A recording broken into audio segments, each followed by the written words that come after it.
Assalamualaikum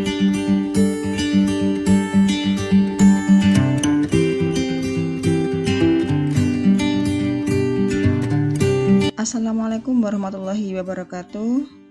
Alhamdulillahirrabbilalamin. Wabihi nasta'inu ala amri dunya waddin.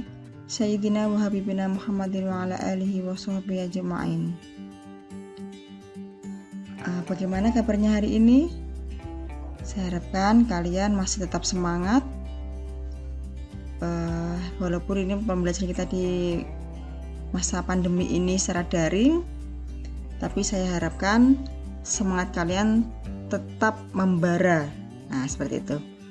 Nah, ini masih pertemuan pertama kita ya. Jadi untuk pertemuan pertama ini mungkin masih belum ke arah materi. Jadi kita lebih ke perkenalan dulu dengan mata kuliah yang akan kita laksanakan selama 1 semester ke depan.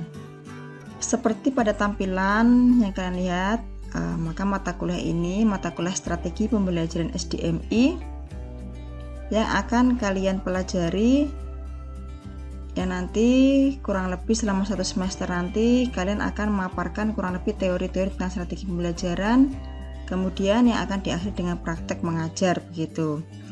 Ya, walaupun kalian masih semester 3 ya, tapi saya yakin kalian punya kompetensi untuk bisa mengajar yang baik nanti setelah kalian mengikuti mata kuliah ini. Baiklah, kita perkenalan dulu untuk mata kuliah strategi pembelajaran ini. Jadi kenalan dulu ya, siapa sih dosennya nanti, siapa yang akan mengajar mata kuliah ini nanti. Tentu kalian masih baru pertama ini ya mendapatkan kelas saya.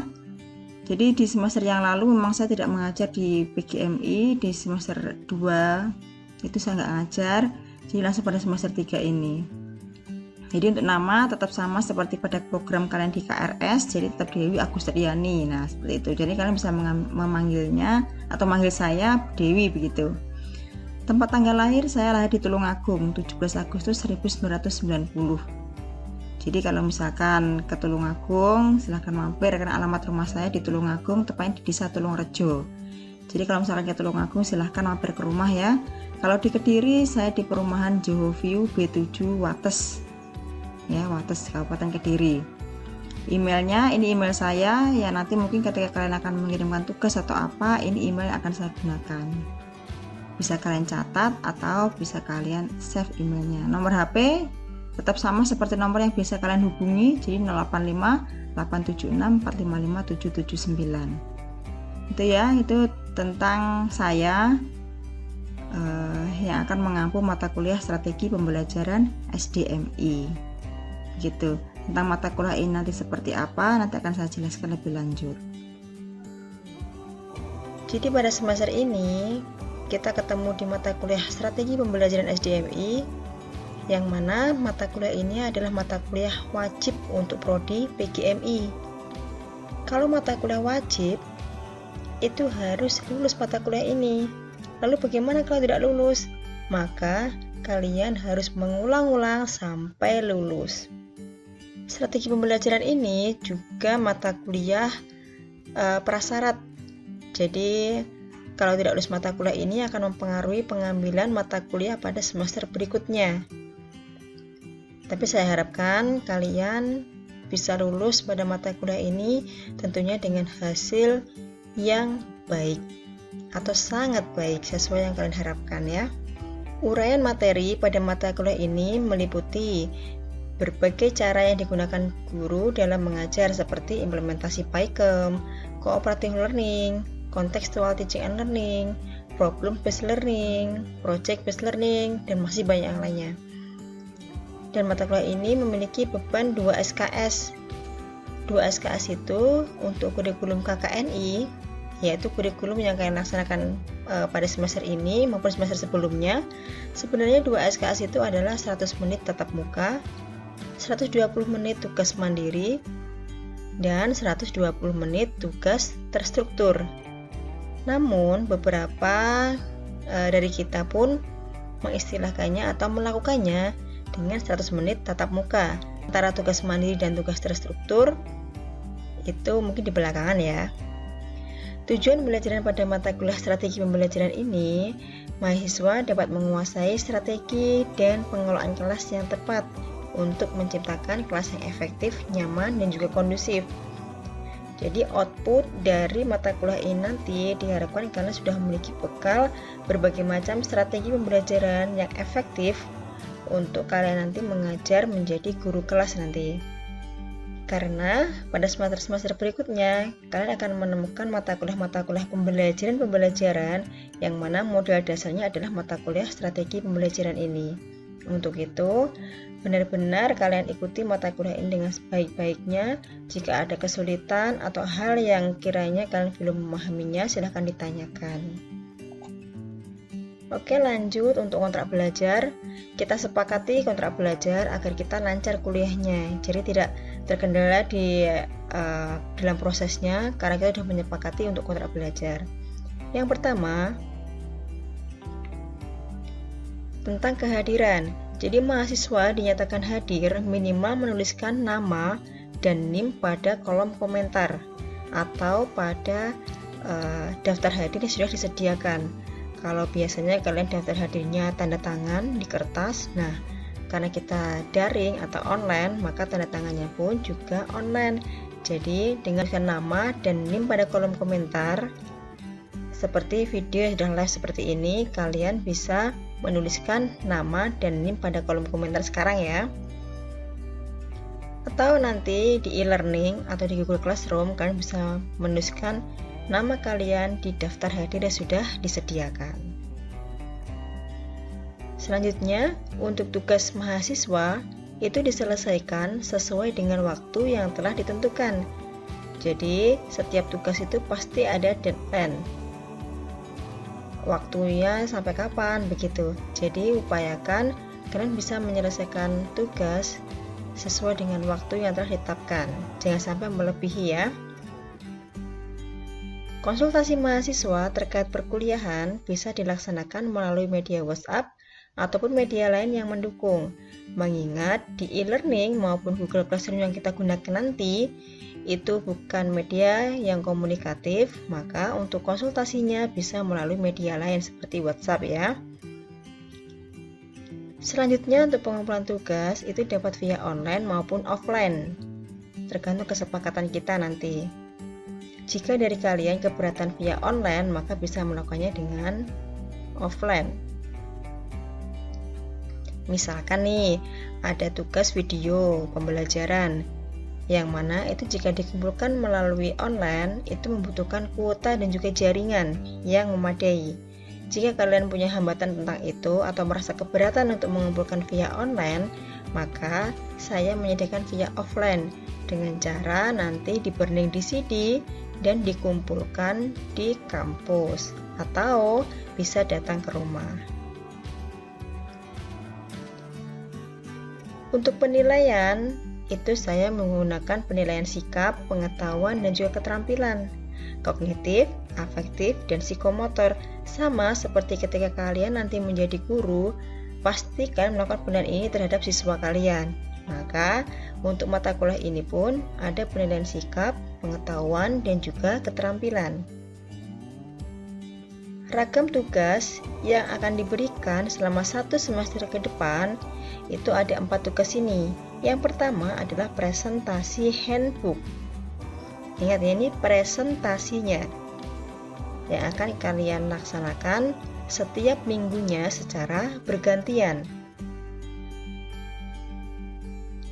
Yang kedua adalah UTS. UTS-nya nanti adalah video pendek tentang keterampilan mengajar. Video pendek, bukan video full praktek mengajar, bukan, tapi video pendek hanya keterampilan mengajar sesuai dengan apa yang akan diberikan topiknya nanti. Jadi ini bukan video full kalian mengajar dari mulai awal sampai akhir, tidak, tapi hanya keterampilan tertentu sesuai dengan tugas yang akan diberikan. Yang ketiga adalah UAS. Untuk UAS adalah praktek mengajar yang divideokan. Untuk UAS ini nanti videonya full dari mulai keterampilan membuka sampai pada keterampilan menutup. untuk tugas akhirnya nanti adalah handbook, yang mana handbook ini adalah bagian dari presentasi yang sudah kalian lakukan.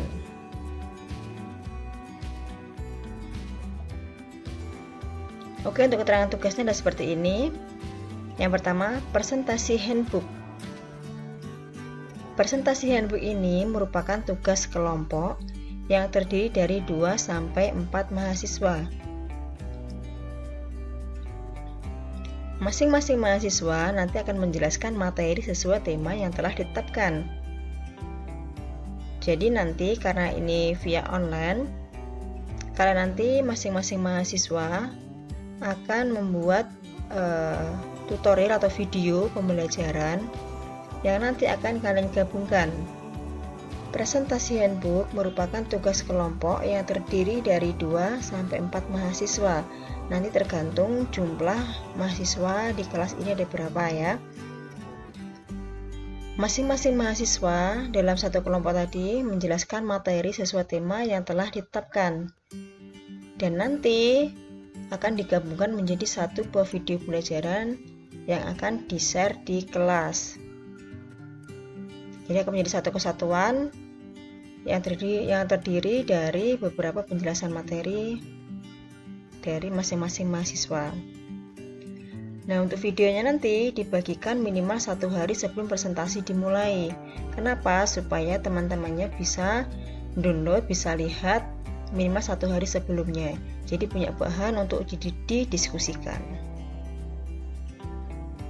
Untuk presentasi handbook, ketika itu presentasi, maka tidak harus jadi handbooknya. Misalkan belum siap handbooknya, hanya sekedar temanya saja atau mungkin ulasan materi-materi saja, mungkin 1 lembar 2 lembar itu tidak apa-apa, bagian inti saja. Namun ketika nanti tugas akhir itu baru handbook. Nah, untuk handbook ini karena bagian dari tugas akhir, jadi menjadi kesatuan dengan tugas presentasi handbook di awal tadi. Ini ya. Jadi kalau yang presentasi ini tadi kalian hanya presentasi saja, jadi dalam bentuk video presentasi, maka untuk tugas akhirnya adalah handbook kalian itu.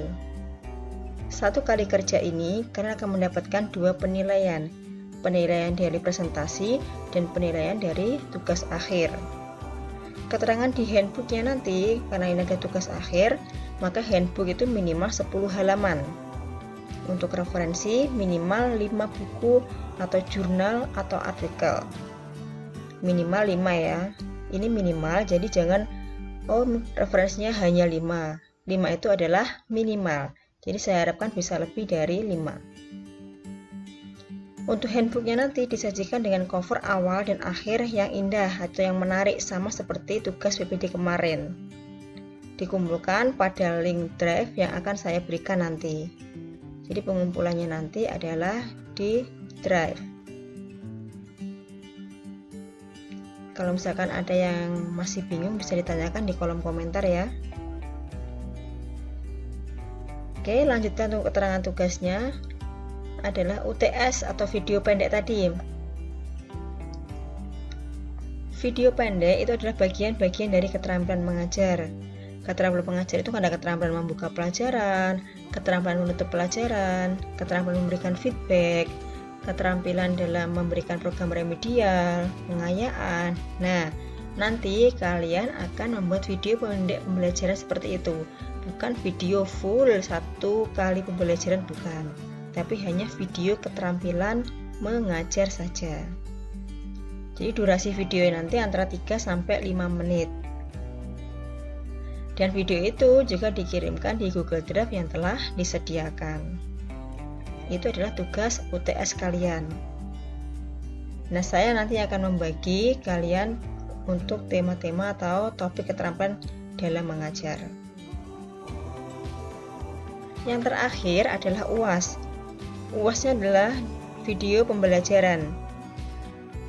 Video pembelajaran dari awal sampai akhir kalian mengajar.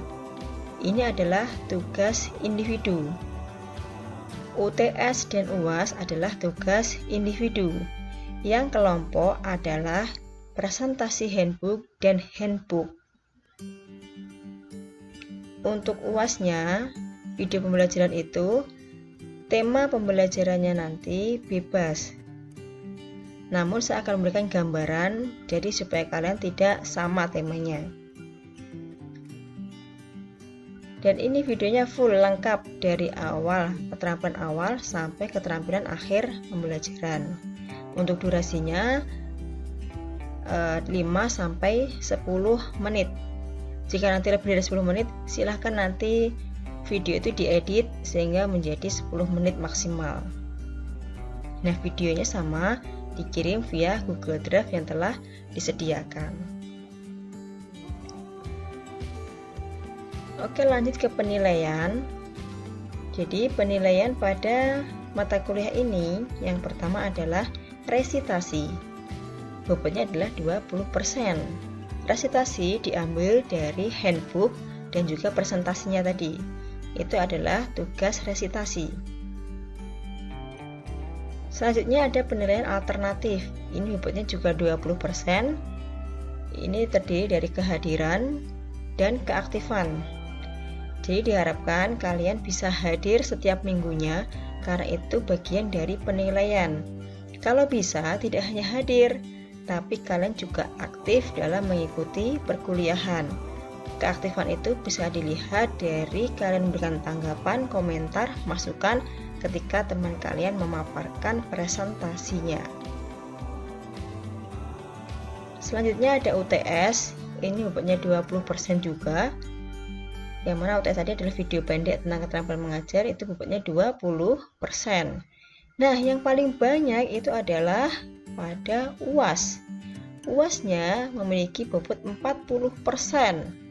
Jadi kalau kalian nanti nilai UASnya kecil, akan mempengaruhi penilaian secara akumulasi nanti. UASnya adalah video pembelajaran online, ya. Jadi untuk video pembelajaran di UAS nanti, bukan kalian mengajar siswa-siswa anak yang mungkin di sekolah, tidak, melainkan kalian membuat pembelajaran online. Sekarang musimnya daring seperti ini. Nah, bagaimana kalian sebagai gurunya mengajar dari rumah, gitu. Oke, 100% ya totalnya ya. Namun semua ini akan berubah tiba-tiba jika kalian menunjukkan sikap yang tidak baik. Karena kalian adalah calon seorang guru yang menjadi figur, menjadi teladan bagi siswanya.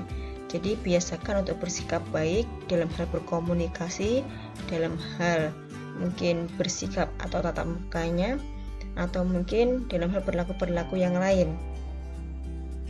Gitu ya. Nah, kita tidak pernah ketemu, dari mana bisa tahu penilaian sikap? Itu bisa terlihat dari bagaimana kalian memberikan komentar, memberikan masukan, bagaimana cara kalian berkomunikasi dengan temannya, dengan dosennya, itu adalah penilaian sikap juga. Oke, kita lanjut ke timeline perkuliahan. Jadi selama 1 semester ke depan nanti, apa saja yang akan kita bahas atau apa saja yang akan kita diskusikan? Oke, untuk pertama-tama masih kontrak belajar, yaitu hari ini. Yang kedua adalah konsep dasar strategi pembelajaran, itu minggu depan. Jadi untuk yang warna kuning ini, nomor 1 dan 2, pertemuan pertama dan pertemuan kedua, itu masih saya yang akan menyampaikan materinya.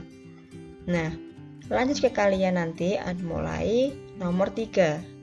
Jadi kelompok 1 dimulai dari topik nomor 3 atau minggu ketiga, pendekatan dan model pembelajaran SDMI. Ini ya topiknya ya. Oke, ini lanjutnya. Nomor 3 sampai nomor 14 ini adalah presentasi handbook tadi. Oke, nomor 3 sampai 14 ini presentasi handbook. Baru pada pertemuan yang ke-15 itu kalian mengumpulkan video pendek keterampilan mengajar.